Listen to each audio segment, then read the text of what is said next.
مسلمانوں کے لیے جنگ کی اجازت۔ اذن للذین یقاتلون بأنہم ظلموا وَإِنَّ اللَّهَ عَلَى نَصْرِهِمْ لَقَدِيرٌ۔ اجازت دے دی گئی ان لوگوں کو جن کے خلاف جنگ کی جا رہی ہے کیونکہ وہ مظلوم ہیں، اور اللہ یقیناً ان کی مدد پر قادر ہے۔ مکہ میں مسلمانوں پر ظلم ہوتے رہے اور وہ سہتے رہے، طرح طرح کی سختیاں جھیلتے رہے، لیکن صبر کرتے رہے۔ جب پانی سر سے اونچا ہو گیا، ظلم برداشت سے باہر ہو گیا، تو اللہ نے مدینہ ہجرت کرنے کا حکم دیا۔ وہاں پہنچ کر مسلمان زور پکڑنے لگے۔ یہ دیکھ کر مشرکوں کے دل جلنے لگے۔ انہوں نے مسلمانوں کا زور توڑنے کا فیصلہ کر لیا، مدینہ پر چڑھائی کے منصوبے بنانے لگے۔ اللہ نے مسلمانوں کو جنگ کی اجازت دے دی۔ حکم ہوا، اب طاقت کا جواب طاقت سے دو، سختی کے مقابلے میں سختی کرو، دشمن تمہاری طرف بڑھیں تو ان کے دانت کھٹے کر دو۔ ادھر مدینے میں بھی ایک دشمن گروہ پیدا ہو گیا تھا۔ یہ تھا منافقوں کا گروہ، مسلمانوں کا کٹر دشمن، ان کے ایمان کے لیے سخت خطرہ۔ کبھی کھل کر سامنے نہ آتا، اندر ہی اندر اسلام سے کڑتا، دوست بن کر مسلمانوں کو ڈستا۔ اللہ نے اس کے ساتھ بھی سختی کرنے کا حکم دیا۔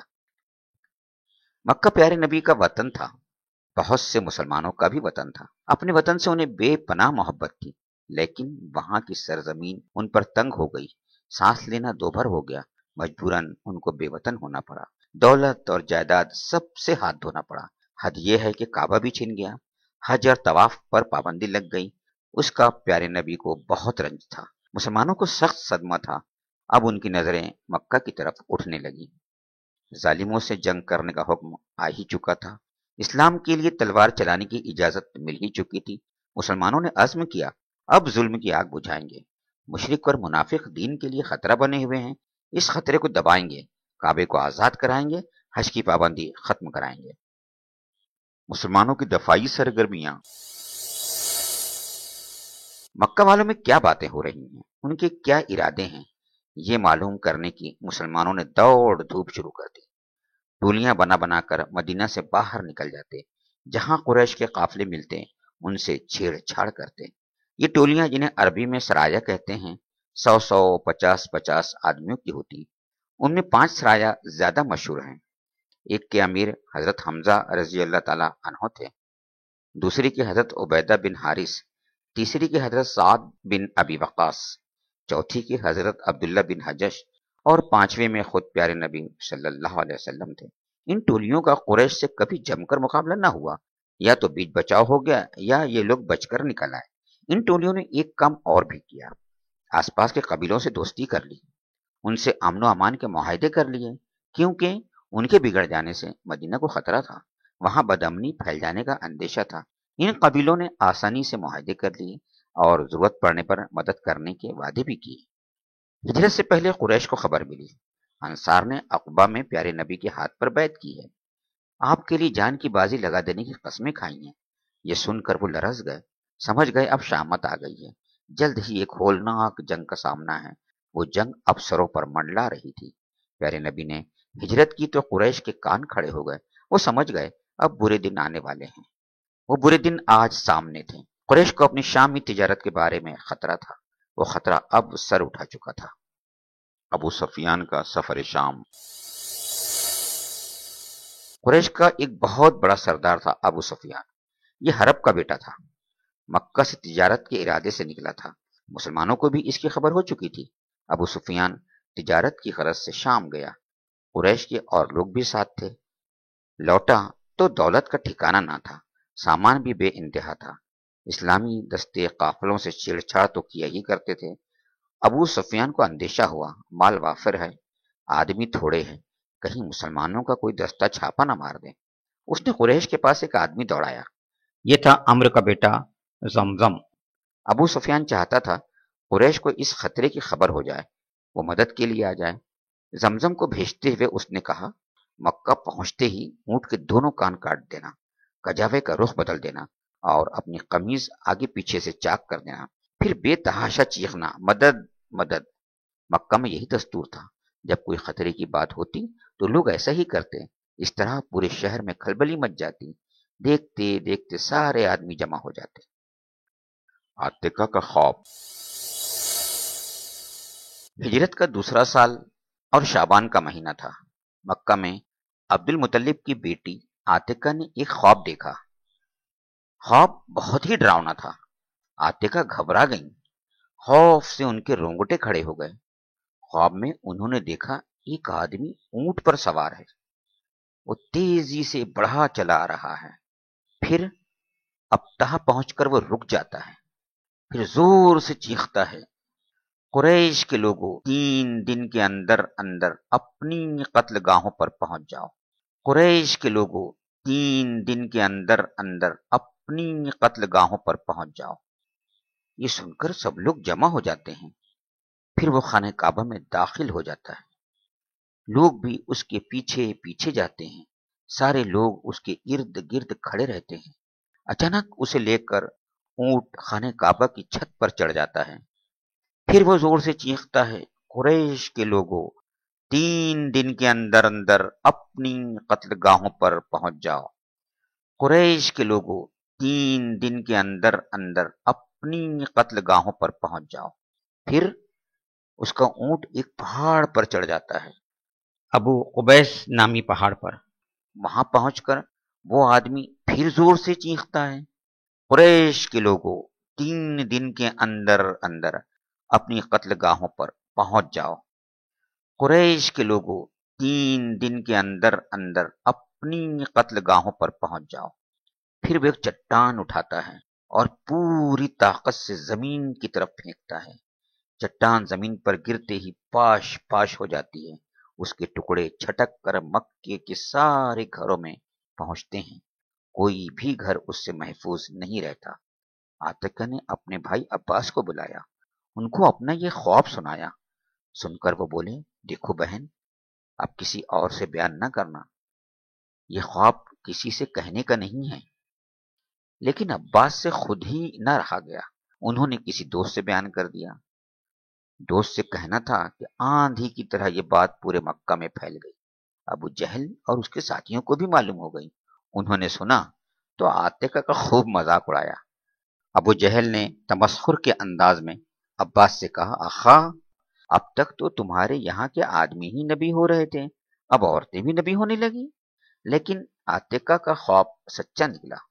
عمرو کا بیٹا زمزم 3 دن کے بعد مکہ پہنچ گیا۔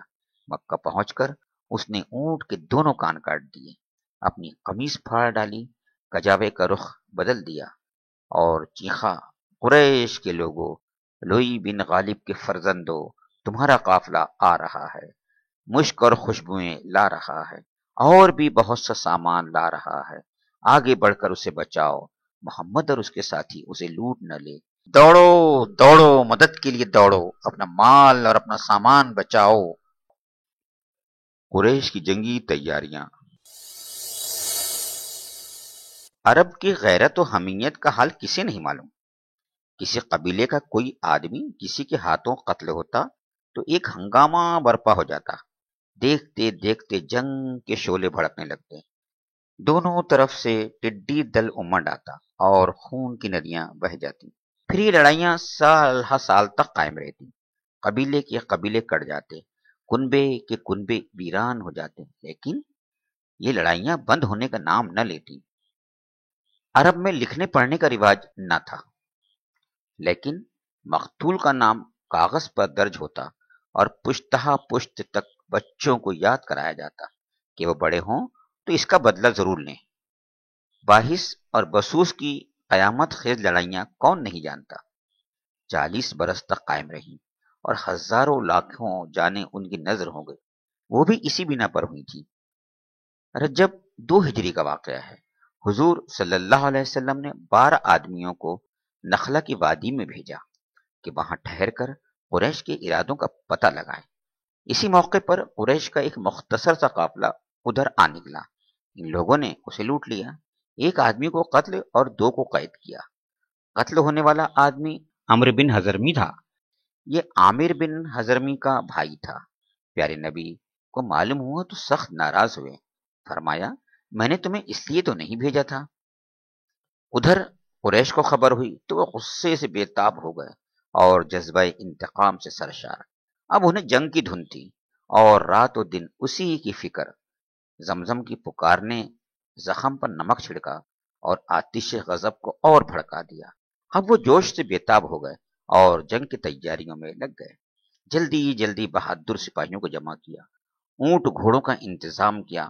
سارے لوگ دم کے دم میں تیار ہو گئے. جسے دیکھیے غصے سے بےتاب تھا، محمد سے ٹکر لینے پر ساتھیوں کو ابھار رہا تھا. جوش کا عجیب عالم تھا. ہر ایک جانے کے لیے تیار تھا. جو نہیں جا سکتا تھا اپنی طرف سے آدمی بھیج رہا تھا. قریش کے سارے سردار اس مہم میں شریک ہوئے. البتہ ابو لہب کی ہمت نہ ہوئی. اس نے 4000 درہم پر ایک آدمی کو تیار کر لیا اور اپنے بجائے اسے بھیج دیا. اگر کوئی جانے سے جی چراتا تو ساتھی بگڑتے اور اسے شرم دلاتے. تم تو عورت ہو، گھر میں گھسے رہنے کے عادی ہو، بس چوڑیوں کی کمی ہے، ہاتھوں میں چوڑیاں بھی پہن لو. اور آخرکار اسے غیرت آ جاتی اور وہ جانے کے لیے تیار ہو جاتا. کچھ لوگ جوش دلانے اور جذبات کو بھڑکانے میں پیش پیش تھے.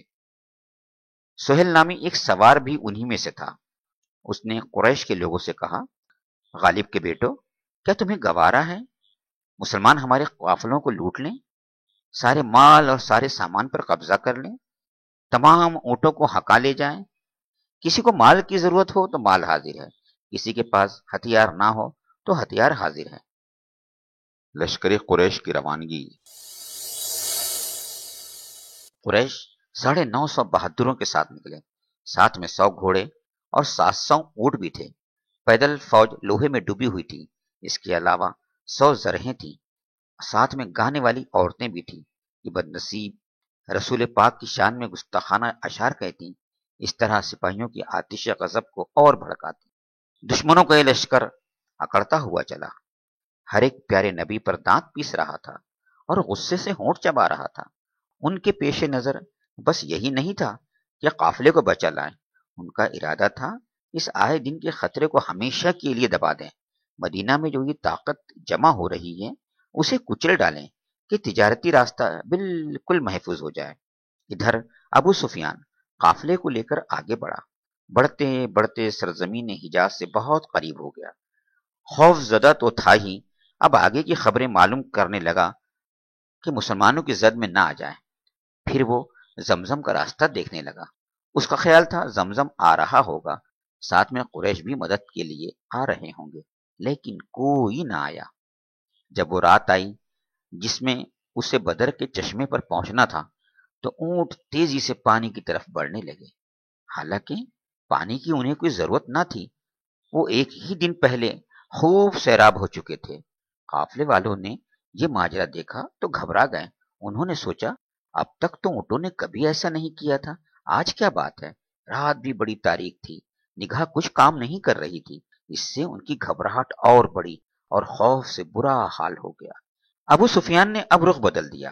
اس کو ڈر تھا مسلمان گھات میں ہوں گے. اس کا خیال تھا وہ بدر کے پاس ہی چھپے ہوں گے. اس نے اب دوسرا راستہ پکڑا. بدر سے ہٹ کر اب وہ ساحل پر چلنے لگا. بدر اب بائیں جانب تھا اور وہ تیزی سے مکہ کی طرف بڑھ رہا تھا. قریش مکہ سے روانہ ہو گئے. راستے میں جہاں پانی دیکھتے پڑاؤ ڈال دیتے، ٹھہر کر اونٹ ذبح کرتے، خود کھاتے، دوسروں کو کھلاتے. شراب و کباب کے دور چلتے، پھر وہاں سے آگے چل دیتے. ابو سفیان کا قاصد اسی طرح وہ کھاتے پیتے عیش و طرب کی محفلیں جماتے غرور سے اکڑتے چلے جا رہے تھے کہ مکہ سے ایک آدمی آ پہنچا. اس نے کہا، بھائیو اب مکہ لوٹ چلو. قافلہ صحیح سالم مکہ پہنچ گیا. محمد اور ان کے ساتھیوں کے ہاتھ نہیں لگا. خیر اسی میں ہے کہ اب لوٹ چلو. مدینہ والوں سے ٹکر لینے کی مت سوچو، وہ ککڑی کی طرح کاٹ کر رکھ دیں گے. قریشی بھائیو اب آگے نہ بڑھو، قافلہ تو بچ گیا، اس سے زیادہ کیا چاہیے؟ تم تو قافلے کو ہی بچانے نکلے تھے، اللہ نے اسے خود ہی بچا لیا. اس آدمی نے یہ باتیں انہی کے بھلے کے لیے کہی تھی، لیکن وہ سننے کو تیار نہ ہوئے. اکثر لوگوں نے صاف انکار کر دیا. قبیلہ بنی ہاشم کی سمجھ میں یہ باتیں آ گئیں. انہوں نے لوٹنا چاہا مگر ابو جہل بگڑ گیا. اس نے کہا، نہیں، باخدا ہم ہرگز نہیں لوٹیں گے. ہم تو بدر تک جائیں گے۔ بدر ایک گاؤں ہے جہاں دور جہالیت میں ہر سال میلہ لگتا تھا، مدینہ منورہ سے تقریباً 80 میل پر واقع ہے۔ وہ آدمی ابو سفیان کے پاس لوٹ آیا، آ کر سارا قصہ سنایا، جو کچھ باتیں ہوئی تھیں سب بیان کر دی۔ ابو سفیان نے یہ باتیں سنی تو اسے بہت افسوس ہوا۔ بے ساختہ اس کی زبان سے نکلا، ہائے میری قوم، یہ سب ابو جہل کی کارستانی ہے۔ وہ لوٹنے پر تیار نہ ہوا کیونکہ وہ آج لوگوں کا سردار بنا ہوا ہے۔ اس نے لوگوں کے ساتھ اچھا نہیں کیا، اس نے ہٹ دھرمی سے کام لیا۔ خیر خواہی کی بات تھی لیکن اس نے ٹھکرا دی۔ دوسروں کی نہ سننا بہت بڑا عیب ہے اور اس کا نتیجہ بربادی اور ہلاکت ہے۔